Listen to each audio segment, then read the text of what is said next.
તો ફોર્મ પરત ખેંચવાના છેલ્લા દિવસે અમદાવાદ કોંગ્રેસને ઝાટકો. મનપા કોંગ્રેસમાં કુલ 3 ઉમેદવારોએ ફોર્મ પરત ખેંચ્યા. સરખેજ વોર્ડના કોંગ્રેસ ઉમેદવારોએ ફોર્મ પરત ખેંચ્યું. થલતેજ વોર્ડના કોંગ્રેસ ઉમેદવાર રમીલા ઠાકોરે પણ ફોર્મ પરત ખેંચ્યું. સરખેજના વારિસ અલીએ પણ પોતાનું ઉમેદવારી ફોર્મ પાછું ખેંચ્યું. તો અગાઉ ભરત ભરવાડે પણ ઉમેદવારી ફોર્મ પરત ખેંચ્યું હતું.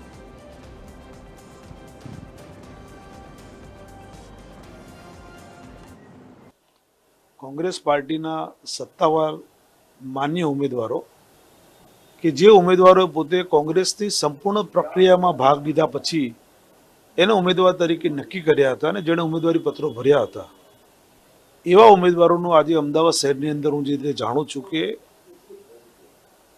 ભયના વાતાવરણની અંદર સરકારી તંત્રનો સંપૂર્ણપણે દુરુપયોગ કરીને સંપૂર્ણ રીતે દુરુપયોગ કરીને એ લોકોના ફોર્મ પાછા ખેંચાઈ રહેવામાં આવેલા છે.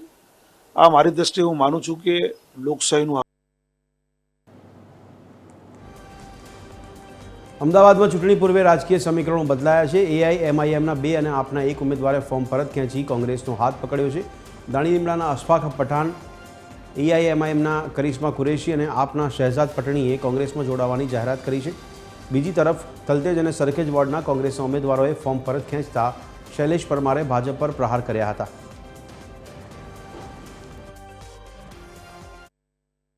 એમ પાર્ટીના જે કેન્ડિડેટો હતા એ કેન્ડિડેટો કોંગ્રેસ પક્ષના સમર્થનમાં પોતાની ઉમેદવારી પોતે જાતે જઈને પોતાની ઉમેદવારી એ લોકોએ આજે પાછી ખેંચી છે અને તે લોકો પોતે આજે કોંગ્રેસ પાર્ટીમાં